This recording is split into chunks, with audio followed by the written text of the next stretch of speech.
Alright guys, welcome back to the channel. I've been waiting to make this video for a while, but today we are going to be opening a box of UFC Panini Select cards. I've had this box for a little bit. I've just been trying to have the time to get around to making it. But in my last video, I opened up a box of the Panini Prism. It was a retail box. And in that box, I got a lot of great cards. I got an autographed Zhang Weili card, which was amazing. And even though this is kind of like a blaster box for the Select series, I'm hoping that hopefully I land on something pretty good today too. There are 4 packs of cards in this box, 6 packs, or 6 cards per pack. And I'm not going to waste any time. I'm going to get right into it. And let's see what we get today. Alright, I'm going to turn on a little light here. That is the box. We got Israel on there, we got Wiley, we got Usman, and we have Volkanovski. And I'm very excited to get into these cards. These are some fantastic looking cards. So far, the Panini cards have all looked very good. But I really like the design on some of these cards. They have just a little bit of a little extra flair to them. And let's see. Alright, here we go. I'll go ahead and lay that out here. Pop this open. Very nice. Even for a little cardboard box display. That's pretty premium. I like that. Little pop-up there would look good on a shelf. Alright, and let's get into this first pack. And let's hope for something big. I have not landed on any numbered cards so far, but I've gotten some good rookies. Some good green prisms, silver prisms, and some other packs. But no numbered cards outside of the autographed Zhang Weili card. Let's see what we get here. Alright, and off the bat, we do have a numbered card, and it is Leon Rocky Edwards. And that looks like I believe, a red disco prism. That is awesome. Let's see, that is 130 out of 199. And, Leon is one of the, best and one of the most elite strikers in the welterweight division. Probably closing in on getting a title shot. He was supposed to fight Masvidal. Masvidal got injured, so I don't know exactly what they're going to do with Leon just yet. But, I do see him probably facing Usman in the very near future for the title. But that is awesome. That is my first number card, and I do believe that's a red disco prism. Under him, I have my favorite up-and-coming, well, not up-and-coming, he's been around a while, but I absolutely think he's a #1 contender in the future, and I do think he's a future champion. Hopefully whenever Usman loses the belt, but we have a Vicente Lucay. In my opinion, the most well-rounded fighter in the UFC. His striking is amazing. His jiu-jitsu is amazing. His chin is amazing. He is literally the perfect package when it comes to, the perfect fighter that you could think of. And Vicente is just a problem everywhere. He's incredibly nasty, very solid, very well-rounded. I'm a huge fan of Vicente. Under him, we have the long and lanky but dangerous Corey Sandhagen. Recently fought Peter Yan for the belt. Came up a little short, had a great fight. But Peter Yan is just, he's a beast. He's the best. Outside of Max Holloway, I think Peter Yan is the best boxer in the UFC right now. So technical, so defensively smart, keeps his hands up at all times, uses great angles, puts his combinations together very cleanly and viciously. But Corey did a great job in that fight, just, came up a little short. And under Corey, we have the heavyweight champion, the Predator, Francis Ngannou. And in this picture, knocking out Curtis Blades, beat Blades in both fights. Francis is fighting Cyril Gane coming up at the beginning of next year, which is going to be an amazing heavyweight fight. Looking forward to that. And under him, we have the Eraser, Bohachinya, Paulo Costa. Mr. Questionable on that body physique. I think he's cheating USADA a little bit. Don't know how he's getting away with it, but, Paulo Costa, big balloon, kind of dangerous. Not a big fan, but pretty decent card to have his. And under him, we have Derek Brunson. Brunson's always been a little bit of an up-and-down fighter, but Brunson is actually kind of putting together all of his skills in the right way now. He's picking up some solid wins. he used to just, in his fights, he used to go ape shit. He used to get a little too wild, and he would pay for it. He would get caught, he would get knocked out. But now he's coming into his fights with a smarter approach. He's using his wrestling, his striking, he's being more patient. But that's a solid card to have from Derek. Happy with that. We'll go right ahead and get into the next pack. And let's see what we have. Oh, and off the bat, we have a baseline, looks like Khabib. And I actually think this is a Silver Prison Khabib when he fought Gaethje, his very last retirement fight. And, Khabib, little mini legend so far. Great to have one of his cards. Very sad what happened to his father and, the whole fact that he had to retire early. He had so much more left, but great card to have. Good stuff from Khabib. Silver Prism there. Ooh, and under him, this is my first legend card. I got a baseline Chuck Liddell, and that looks like knocking out Tito in the second fight. Well, that is great. I don't think I got a Chuck card in the original Panini packs ever. But a great Legends card to have from Chuck. Behind him, we have the very well-rounded and dangerous middleweight Jack Hermanson. Excellent jiu-jitsu, great on the ground. Pretty unorthodox, kind of lanky striker. Jack Hermanson. Pretty good prospect in the division. He's had some good wins, few losses, but, Jack is always a good time to watch. And under him, we have Vulcan, No Time, Uzdemir.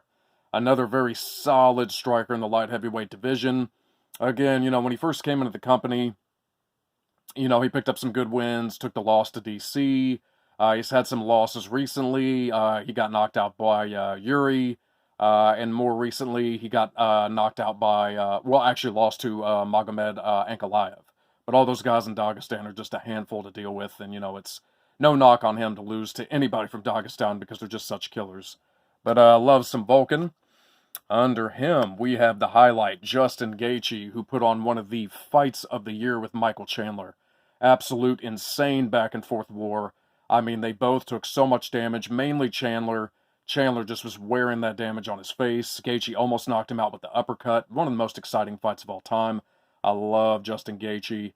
Probably future #1 contender to the belt now. Under him, we have one of the most dangerous and up-and-coming boxers and strikers in the featherweight division, Calvin Keator. He is actually fighting, I believe, on the next pay-per-view, which is Oliveira and Poirier. Either that or it's a fight night after that, but we have not seen him since he took the brutal beatdown from Max Holloway. He had to take a lot of time off to kind of recover from that fight. He said he physically felt fine, but he kind of did it just for his brain health, which is totally understandable. He took so much damage in that fight. But we will go ahead and move on to the next pack here. Let's see what we get.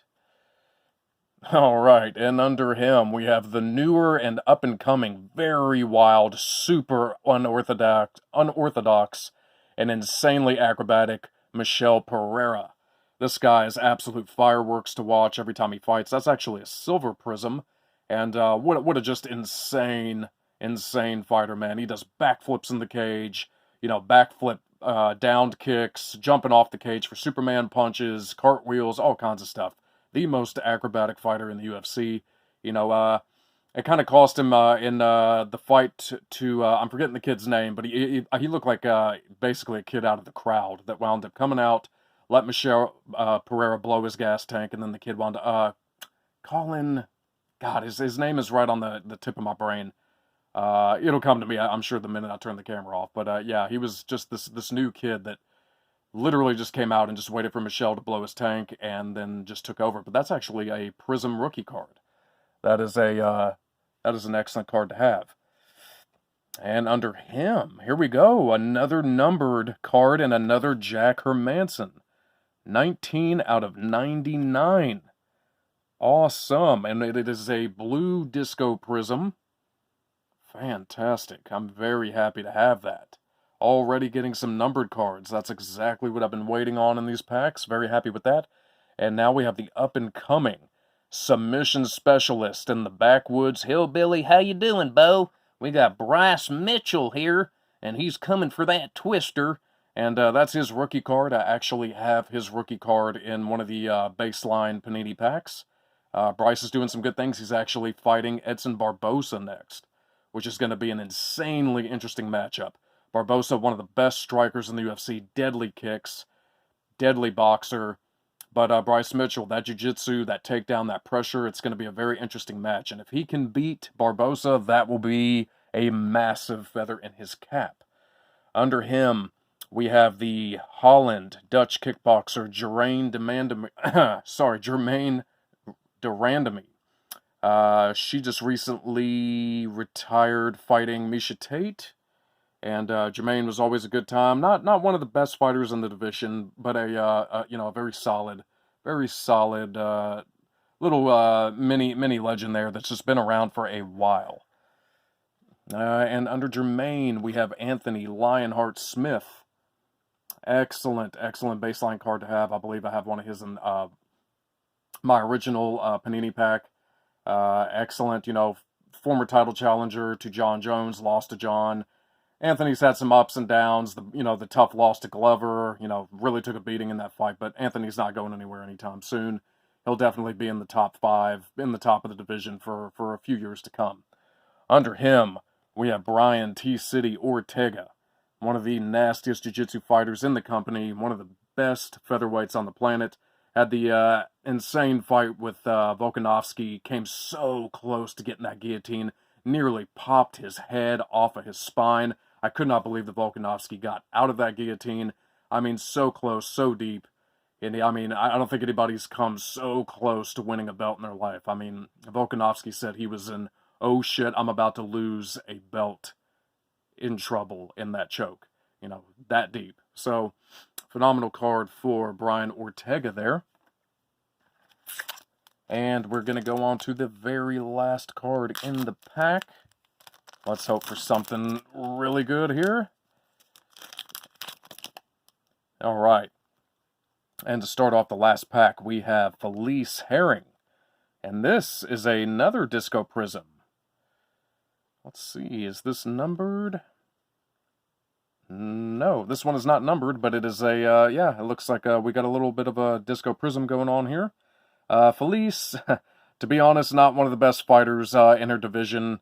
Felice was just kind of that, fill in, take some fights, a little forgettable, tough, but, never really one of the top contenders in the division.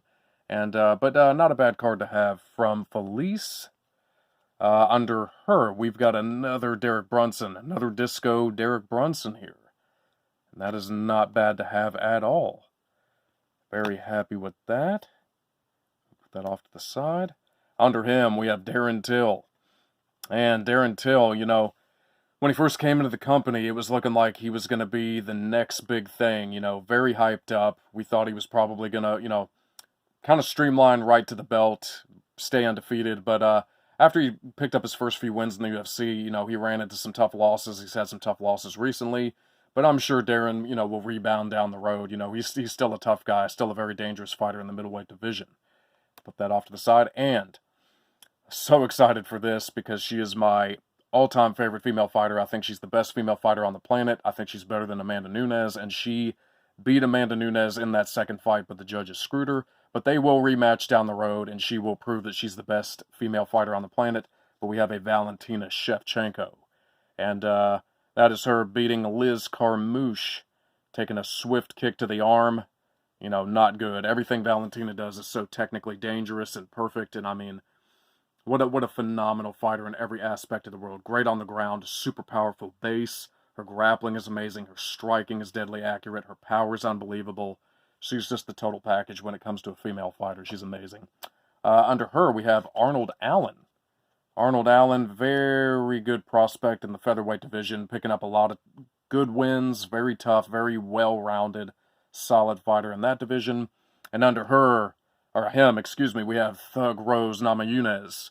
And who doesn't love Thug Rose? What an incredible story. She had a tough life, made it to the Ultimate Fighter, lost to Carla Esparza,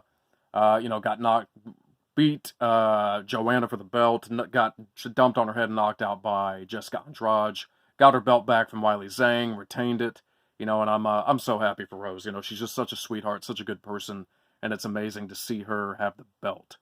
And, well, guys, that is it. not a bad pull for one of these boxes. We got a few Disco Prisms and 2 numbered cards here. And I'm pretty happy with that. Prism Khabib, numbered Leon, numbered Jack Manson. Not bad at all. Disco Felice. And yeah, so that'll be it on this video. I do have another video coming. I actually have a Chronicles box, and we will be opening that very soon in the next week or two, so stay tuned for that. And I cannot wait to open that because that is guaranteed 2 autographs, and I'm just dying to find out what I'm going to get in that. So until next time, guys, thank you for tuning in, and have a good one. We'll see ya.